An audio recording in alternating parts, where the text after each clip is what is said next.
इस wise tutorial में मैं आपको step by step wise setup और इस्तेमाल करना सिखाऊंगा। वाइज का 7 साल से ज़्यादा समय तक व्यक्तिगत रूप से इस्तेमाल करने के अनुभव के साथ मैं आपको साइन अप प्रक्रिया दिखाऊंगा और यह भी बताऊंगा कि कैसे आप सबसे कम शुल्क में अंतर्राष्ट्रीय ट्रांसफ़र कर सकते हैं। तो चाहे आप वाइज के लिए नए हों या पहली बार अंतर्राष्ट्रीय ट्रांसफ़र कर रहे हों, मैं गारंटी देता हूं कि इस वीडियो के अंत तक आप खुद को एक्सपर्ट जैसा महसूस करेंगे। अब वाइज पर साइन अप करने के लिए नीचे दिए गए डिस्क्रिप्शन में पहले लिंक पर क्लिक करें या इसे अपने ब्राउज़र में टाइप करें जहां आप वाइज पर यह खास ऑफर पा सकते हैं। आपको अपनी पहली 500 पाउंड या अपनी घरेलू मुद्रा के बराबर राशि पर फ्री ट्रांसफ़र मिलेंगे। तो अगर आप अच्छा खासा पैसा बचाना चाहते हैं तो मैं आपको सलाह दूंगा कि इस लिंक को ज़रूर देखें। अब अपना ईमेल एड्रेस टाइप करें और claim your fee free transfer पर क्लिक करें। अगला कदम है पर्सनल अकाउंट पर क्लिक करना। अगर आप बिजनेस अकाउंट के लिए साइन अप करना चाहते हैं तो मैं सलाह दूंगा कि आप यह बाद में करें। अपना देश चुनें और कंटिन्यू पर क्लिक करें। इसके बाद वाइज आपको आपके देश में आपके अकाउंट की क्षमताएं दिखाएगा और मेरे मामले में उदाहरण के लिए ऑस्ट्रेलिया में आप उनके साथ अपना पैसा निवेश नहीं कर सकते और ये ठीक है। कंटिन्यू पर क्लिक करें। अब हमें अपना फ़ोन नंबर वेरीफाई करना है, तो वह नंबर टाइप करें और फिर सेंड वेरिफिकेशन कोड पर क्लिक करें। अपना 6 अंकों का कोड टाइप करें, फिर सबमिट पर क्लिक करें। एक मजबूत पासवर्ड बनाएं, कंटिन्यू पर क्लिक करें। अपना पूरा नाम और जन्म तिथि टाइप करें, फिर कंटिन्यू पर क्लिक करें। अपना पता डालें, फिर कंफर्म एंड कंटिन्यू पर क्लिक करें। और इस चरण के लिए पहले टेक अ लुक अराउंड पर क्लिक करें। अब आपने साइन अप प्रक्रिया पूरी कर ली है और डैशबोर्ड में आ गए हैं। लेकिन बस याद रखें कि अपनी पहली ट्रांसफ़र करने से पहले आपको अपनी पहचान सत्यापित करनी होगी और आप या तो अपना पासपोर्ट, ड्राइविंग लाइसेंस या आईडी का उपयोग कर सकते हैं। आपको अपनी पहचान पत्र से संबंधित जानकारी भरनी है। वे आपके फ़ोन से आपका चेहरा सत्यापित करना चाहेंगे। आपको अपना फ़ोन लेना है, सत्यापन करना है, इसे स्वीकृत कर दिया जाएगा। लेकिन मेरा पहले से ही एक सत्यापित वाइस खाता है, तो मैं अपने खाते में वापस लॉग इन करूँगा और आपको अगला चरण दिखाऊँगा। तो अब आप मेरे खाते में देख सकते हैं मेरे पास यहाँ कुछ बैलेंस है, इसलिए ये शून्य नहीं होगा। अगला कदम है अंतर्राष्ट्रीय रूप से पैसे ट्रांसफ़र करना और डैशबोर्ड से आप सेंड पर जाएँगे। ये आपको उस पेज पर ले जाएगा जहां आप या तो किसी प्राप्तकर्ता को खोज सकते हैं या नया जोड़ सकते हैं। तो इस उदाहरण के लिए मैं आपको दिखाऊंगा कि नया प्राप्तकर्ता कैसे जोड़ें। उस पर क्लिक करें। तो इस पेज पर अब आप वह मुद्रा चुनेंगे जो आप चाहते हैं कि प्राप्तकर्ता को मिले। तो इस उदाहरण में मैं अमेरिकी डॉलर चुनने जा रहा हूं, लेकिन आप अपनी आवश्यकता के अनुसार चुनें। अगला, आपको अपने प्राप्तकर्ता का विवरण जोड़ना होगा। अगर आपके पास विवरण नहीं है तो आप सर्च वाइज पर क्लिक कर सकते हैं और उनका ईमेल पता या फ़ोन नंबर टाइप कर सकते हैं और वाइज उन्हें जानकारी भरने के लिए एक लिंक भेज देगा। अन्यथा अगर आपको जानकारी पता है तो आप सीधे एंटर बैंक डिटेल्स पर जा सकते हैं। चुनें कि आप किसे पैसे भेज रहे हैं। आप पैसे खुद को भेज सकते हैं, किसी और को भेज सकते हैं या किसी व्यवसाय को भेज सकते हैं। आमतौर पर ये शायद किसी और को ही होगा, तो मैं उस विकल्प पर क्लिक करूंगा। उनका ईमेल पता टाइप करें और अगर आपको उनके बैंक विवरण नहीं पता हैं तो इस बॉक्स को अनचेक कर दें। उनका नाम डालें, वह भाषा चुनें जो आप चाहते हैं और कॉन्फर्म पर क्लिक करें। और वाइज आपके प्राप्तकर्ता को एक ईमेल भेजेगा जिसमें वे अपनी व्यक्तिगत जानकारी भर सकें।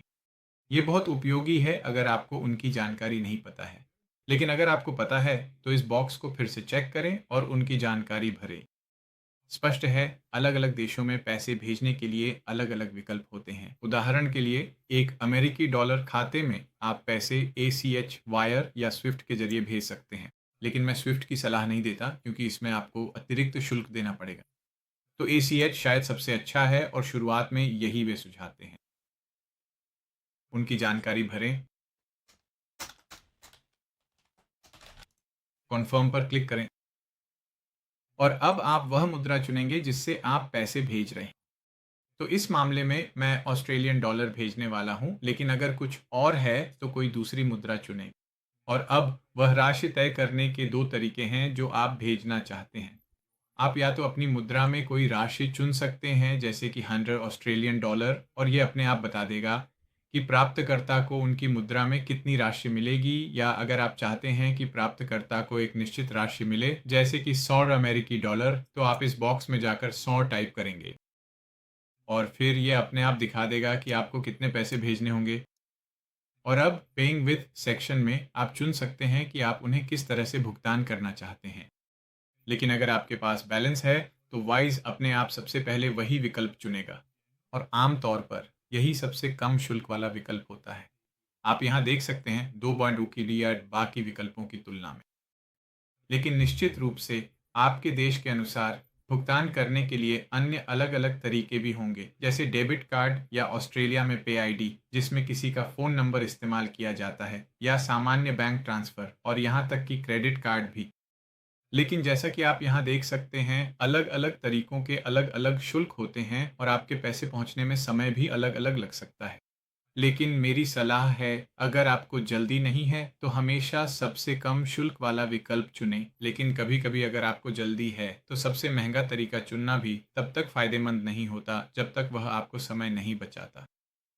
तो इस स्थिति में मैं बैंक ट्रांसफ़र चुनने जा रहा हूँ, ये मानते हुए कि आपके पास अभी तक वाइज़ बैलेंस नहीं है। अब आप देखेंगे कि वाइज़ आपसे शुल्क के रूप में कितना लेगा और पैसे पहुँचने में कितना समय लगेगा, इसका सारांश भी दिखेगा। जब आप इससे संतुष्ट हों, तो कंटिन्यू पर क्लिक करें। अब यह आपको एक सारांश पृष्ठ पर ले जाएगा, जहां आप अपनी सारी जानकारी की जांच कर सकते हैं और सुनिश्चित कर सकते हैं कि आप इससे संतुष्ट हैं। अगर आपको कोई अंतिम बदलाव करना है, तो आप हमेशा एडिट पर क्लिक कर सकते हैं, जिससे आप पिछली पृष्ठ पर वापस जा सकते हैं। अन्यथा आप कंटिन्यू टू इंस्ट्रक्शंस पर क्लिक कर सकते हैं।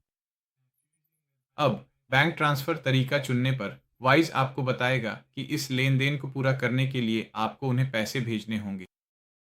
तो आप अंडरस्टैंड पे क्लिक करें और अब आपको ये सुनिश्चित करना है कि या तो आप खाते के मालिक हैं या यह एक संयुक्त खाता है।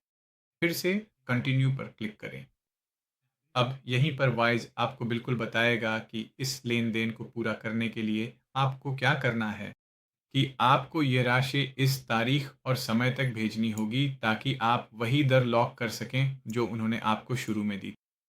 और यहाँ वे खाता विवरण हैं जिन्हें आपको भरना है, लेकिन आपको यह भी सुनिश्चित करना है कि आप यह विवरण बैंक ट्रांसफ़र डिस्क्रिप्शन फ़ील्ड में डालें, ताकि वाइज़ पहचान सके कि यह आपका लेन-देन है।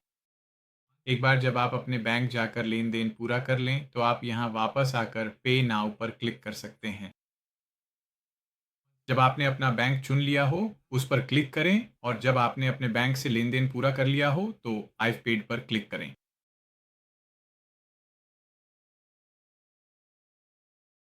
और यहाँ आपको लेन-देन का विवरण सारांश दिखाई देगा।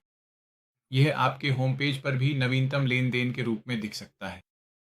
अगर आपको अपना लेन-देन रद्द करना है, तो आप हमेशा उसमें वापस जाकर कैंसल ट्रांसफ़र पर क्लिक कर सकते हैं, तो आपको अपना मन बदलने की अनुमति है। हालाँकि अब आप वाइज़ के साथ अंतर्राष्ट्रीय पैसे ट्रांसफ़र करने में विशेषज्ञ बन गए हैं, फिर भी कुछ और महत्वपूर्ण फीचर्स और लाभ हैं, जैसे कि यह वाइज़ डेबिट कार्ड। तो मैं आपको सलाह देता हूँ कि आप यहाँ दिया गया यह अधिक विस्तृत ट्यूटोरियल देखें, जिसमें मैं आपको वाइज़ के हर एक महत्वपूर्ण फीचर के बारे में विस्तार से बताता हूँ।